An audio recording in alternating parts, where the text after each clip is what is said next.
ओम नमस्ते जी। Spiritual healing के बारे में एक अनुभव बताना चाहती हूँ आपको।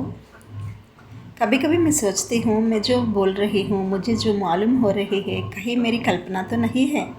क्योंकि मैं हमेशा यही सोचती हूँ कि किसी की भलाई ना कर पाए तो कोई बात नहीं है, लेकिन बुराई नहीं करना चाहिए। हमेशा कुछ करने से पहले किसी की हानि ना करना चाहिए, ये सोचती रहती हूँ। लेकिन भगवान कहीं ना कहीं संकेत देते रहते हैं। वो कुछ इस तरह है कि मैंने कल एक सेशन लिया था एक युवक को।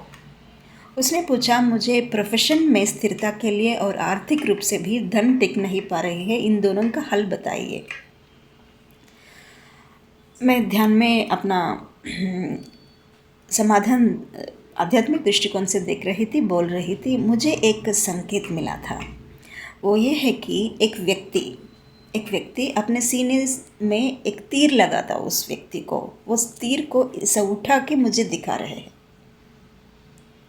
उनकी मनस्थिति कुछ ऐसा थी कि आवेदनापूर्वक और प्रतिकार भावना युक्त थी। तो मैंने इस युवक से पूछा, कभी आपको हृदय में दर्द हुआ है क्या? उसने बोला कि अभी अभी ध्यान में आपसे बात करते समय ही हुआ था माताजी, इस तरह बोला था। इसका अर्थ यह है कि वो जो दिखा रहे थे, तीर दिखा रहे थे, वो और ये युवक, ये दोनों मित्र थे पूर्व जन्म में। अपने मित्र से इन्होंने, इस युवक ने कर्ज लिया था 20 लाख का, और कर्ज वापस नहीं दिया। कुछ ना कुछ बातों में बहका के ऐसे ही नहीं दिया।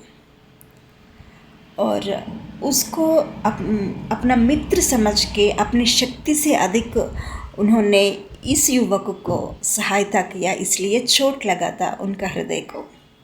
ये चोट मुझे दिखाते हुए प्रतिकार की भावना आ रही है उसके मन में।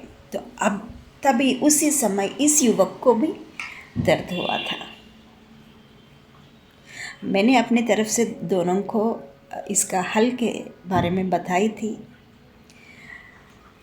भगवान इस तरह के कृपा करते हैं हमारे ऊपर कि हमारी समस्याओं का समाधान कभी कभी पूर्व जन्म से भी आते रहते हैं। आप में से किसी को यदि आध्यात्मिक दृष्टिकोण से किसी समस्या का हल आप जानना चाहेंगे तो मुझे अवश्य संपर्क कीजिए। धन्यवाद।